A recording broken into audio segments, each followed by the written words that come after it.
पायी तुझा आशीर्वाद मालिकेच्या पुढील जबरदस्त ट्विस्टमध्ये आपण पाहणार आहोत की आपल्याला आता पुढे एक धक्कादायक वळण पाहायला मिळणार आहे.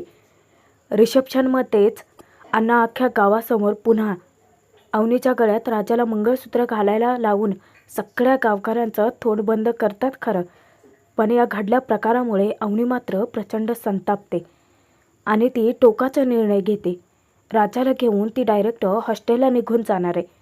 आणि दुसरी घटना अशी घडणार आहे की दत्तू काका आत्या आणि धोंडी अण्णामध्ये खूप मोठी बाचाबाची होणार आहे आणि त्या भांडणामध्येच अण्णा रागाच्या भरात दत्तू काकाचं डायरेक्ट डोकंच फोडणार आहेत.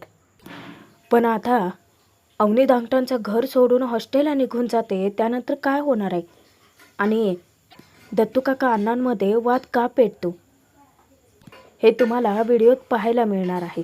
त्यासाठी व्हिडिओ शेवटपर्यंत जरूर बघा प्रेक्षकांनो. आता आपण मागच्या ट्विस्टमध्ये पाहिलेलं होतं की यशोदासमोर अवनी खोट्या लग्नाबद्दल खुलासा करते. त्याला मोठा धक्का बसतो. अख्खं गावच काय, दत्तू काका आत्यासुद्धा अवनी रिसेप्शनमध्ये येणारच नाही असं गृहीत धरून बसलेली असतानाच अवनी मस्त तयार होऊन जबरदस्त एंट्री घेते. दांगटांची इज्जत राखते, पण त्याच रिसेप्शनमध्ये अख्ख्या गावाचं तोंड बंद करण्यासाठी अण्णा अचानकच राजाला अवनीच्या गळ्यात पुन्हा मंगळसूत्र घालायला लावतात. म्हणजे एकंदरीतच काय तर गावाच्या आत्या आणि दत्तू काकाच्या साक्षीने पुन्हा राजा आणि अवनीचं लग्न होतं आणि त्या घडल्या प्रकारानंतर अवनी प्रचंड संतापलेली असते. ते आता काहीही ऐकून आणि समजून घेण्याच्या मनस्थितीत राहतच नाही आणि त्यावेळेलाच ती डायरेक्ट दांगटांचं घर सोडून हॉस्टेलला निघून राहायचं हे मनाशी पक्क ठरवतेच. प्रेक्षकांनो, मागचा जो मी ट्विस्ट टाकला होता आपल्या चॅनलवरती अगदी जसंच्या तसं घडतं आहे. आता पुढे नक्की याच्या काय घडतं आहे ते बघूयात. की अवनीला सकाळी झोपेतून जाग येते. ती उठते आणि ज्या वेळेला बाहेर येते ना त्यावेळेला तिला एक विचित्र दृश्य पाहायला मिळतं की घरामध्ये आता राजा, पाण्या, धन्या कसेही अस्ताव्यस्त झोपलेले असतात आणि त्यांना पाहिल्यानंतर अवनीला इतकं लाजिरवाणं वाटतं की ते डायरेक्ट डोळे बंदच करून घेते. इतक्यात तिथे यशोदा येतो. यशोदा पाहतो, तो विचारतो की तुम्ही उठलात, आणि तिने डोळे बंद केल्याचं दिसताच तो पटकन त्या तिघांच्या अंगावरती पांघरून घालतो. त्यांना उठवण्याचा प्रयत्न करतो, पण ते गाढ झोपी गेलेले असतात. आता रिसेप्शनमध्ये सगळं काही करायला, आवरावर करायला उशीर झालेला असतो ना, त्यामुळे त्यांना जाग येतच नाही. अवनी जाते, अंघोळ वगैरे करून येते आणि ज्या वेळेला ते विचार करत थांबलेले असते ना, यशोदा तिच्यासाठी चहा घेऊन येतो. अवनीला ज्या वेळेस तो चहा देतो तेव्हा अवनी त्याला विचारते की यशोदा, नाही म्हणजे चहा घेऊन तुम्ही का आलात, मी आले असते ना. तेव्हा यशोदा म्हणतो की अहो काही हरकत नाही, नाही म्हणजे मी स्वतःसाठी चहा बनवला होतात ना, मग तुम्ही पण उठलात म्हणून तुमच्यासाठी पण घेऊन आलो. आता बाकीचे सगळेजण नंतर उठतील त्यांच्यासाठी करून ठेवेल मी चहा, तुम्ही प्या ना, चहा प्या. आता यशोदाला कुठून सुरुवात करावी तेच कळत नाही, पण तो हिम्मत करून अवनीशी बोलतो की खरं तर सांगू का, काल रिसेप्शनमध्ये तुम्ही असं अचानक येऊन उभ्या राहाल असं मला अजिबात वाटलं नव्हतं. तुम्ही खरंच आमच्या कुटुंबाचे अब्रू वाचवलेत. जर तुम्ही आला नसतात ना तर आम्ही लोकांना काय उत्तर दिलं असतं आणि काय झालं असतं याचा मी विचार पण करू शकत नाही.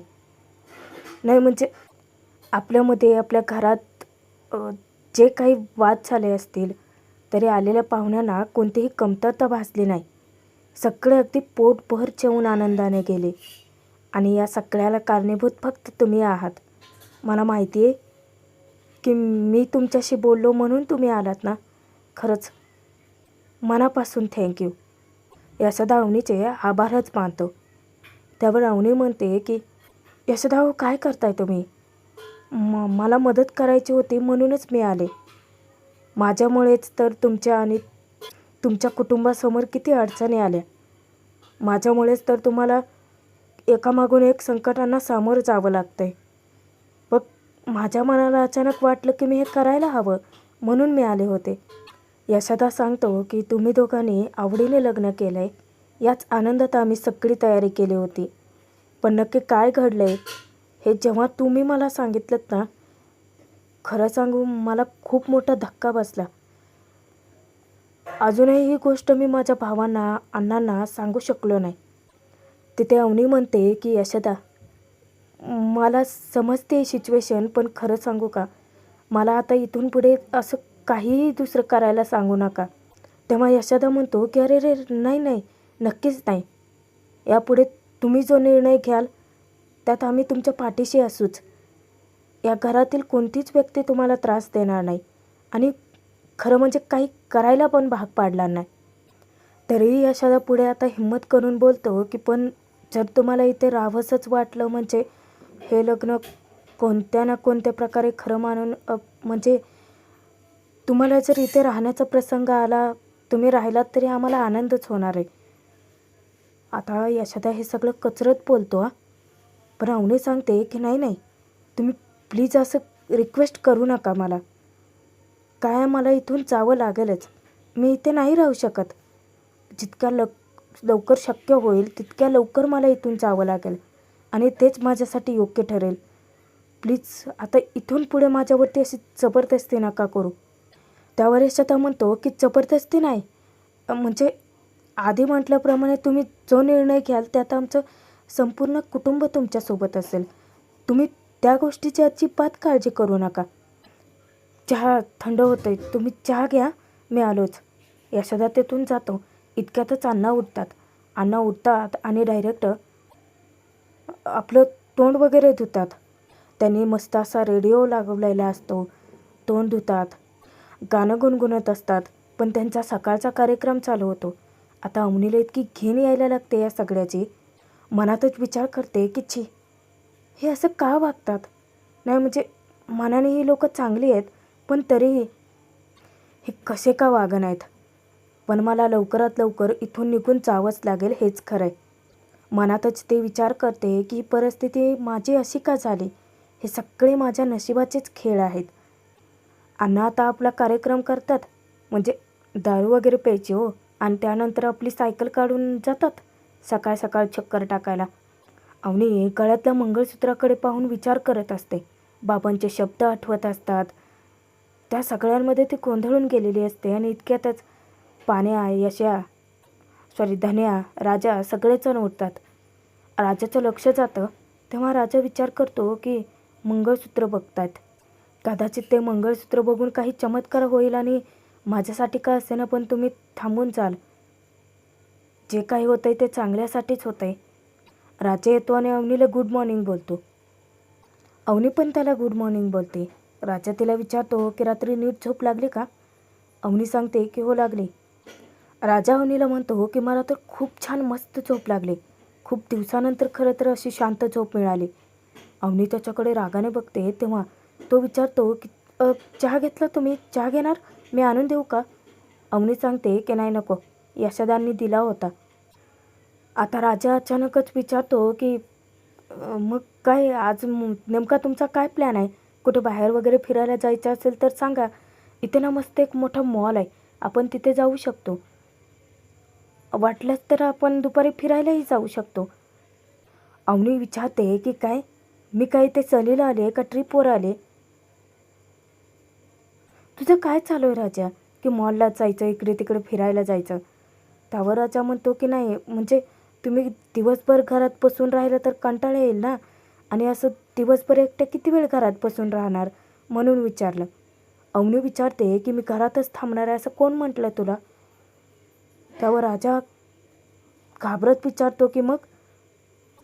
राजा तिला विचारतो की म्हणजे अच्छा, म्हणजे तुम्ही समोर ते झाडे वगैरे आहे तिथे जाऊन बसायचा विचार करताय का.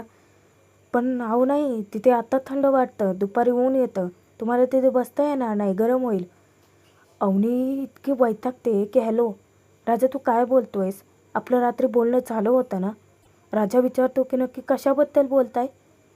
अवनी म्हणते की मी म्हटलं होतं ना की सकाळी झाले की मला हॉस्टेल बघायला जायचं आहे.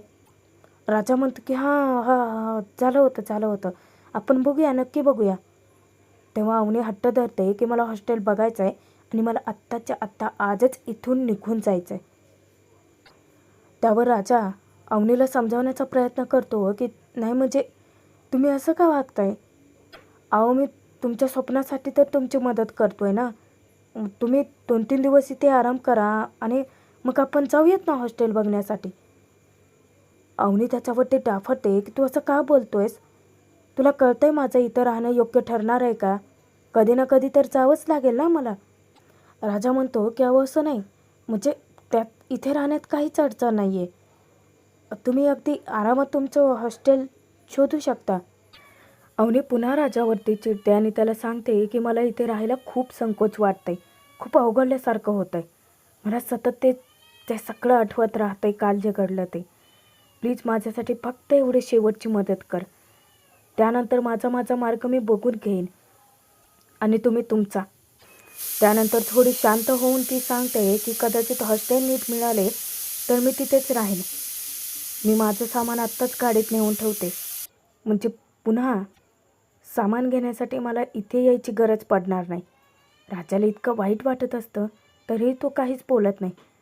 तो फक्त अवनीला सांगतो की ठीक आहे, तुमची मर्जी. पुढे राजा आणखीन अवनीला कन्व्हिन्स करू शकतच नाही आहे.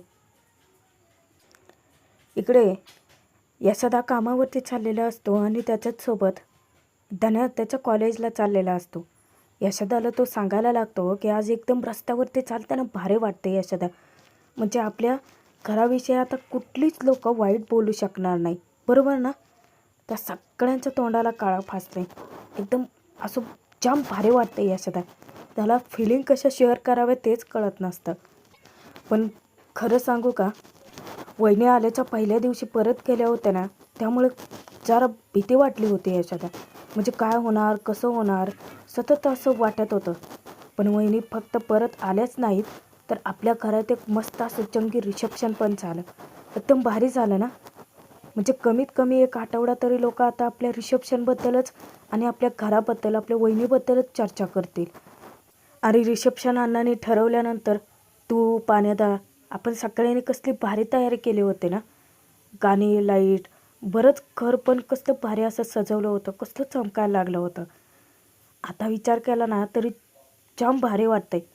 यशोदा मी काय म्हणतो, आता आपल्या घरात लागोपाठ सतत कार्यक्रम होत राहतील ना. म्हणजे आता राजादाचं झालं, नंतर तुमचं लग्न, नंतर पाण्यादाचं लग्न आणि त्यानंतर तो शांत बसतो. यशोदा चिडवतो की काय रे, त्यानंतर तूच ना. तुलाच तो आणि म्हणतो की यशोदा माझं कुठं आता. अचानकच धन्याना राजाने अवनीला हनीमूनला पाठवायचा विचार करतो. त्यावर ना यशोदा त्याला ओरडतो की हे बघ धन्या, तू अजून लहान आहे, मोठ्यांच्यामध्ये पडायचं नाही. त्यावर धन्या म्हणतो की काय यशोदा, कॉलेजला जातोय मी, मी काय लहान मुलगा आहे का? यशोदा म्हणतो की तरी पण याबद्दल तू अजिबात बोलू नकोस. तरीही धन्या तिथे त्याबद्दलच बोलायला लागतो. नाही म्हणजे त्या दोघांना आपण पाठवून देऊयात ना, की म्हणजे आपण गावातल्या सगळ्या लोकांना गर्वाने सांगू शकतो ना. तो काही ठिकाणांची नावं पण घेतो. पण यशोदा त्याला सांगतो की कॉलेजला जायची वेळ झाली आहे ना, आधी नीट अभ्यास करायचं बघा. आता धन्याचं कॉलेज जवळ आलेलं असतं. कॉलेजला जाण्यापूर्वी पुन्हा धन्या तेच सांगतो की मी सांगितलेल्या गोष्टीचा नीट विचार कर ना यशोदा. नाही म्हणजे आपल्या घराबद्दल, आपल्याबद्दल लोक आधी कितीतरी वेळा वाईट बोललेत. आता त्या सगळ्यांचा हिशोब चुकता करायचा ना. कालच्या रिसेप्शन करून आपण त्यांच्या तोंडावर चांगलं बुटं फेकून मारलेत. आता आपल्या घरात एका पाठोपाठ एक गोष्टी घडायला लागल्या तर त्यांची थोबाडं बघण्यालायकच होणार आहेत ना. यशोदा सांगतो की ठीक आहे ठीक आहे, बघतो मी, तू जा सांभाळून कॉलेजला जाणं, अभ्यास कर. जाता जाता कामावरती यशोदा मनातच विचार करतो की धन्या म्हणतोय ते खरं ठरावं देवी आई. अवनीला कायमचं आमच्या घरात राहण्याचीच बुद्धी दे. कामाच्या ठिकाणी आल्यानंतर आता यशोदाची इतकी चिडचिड होते, कारण राहून राहून त्याला फक्त अवनीचं बोलणंच आठवत असतं.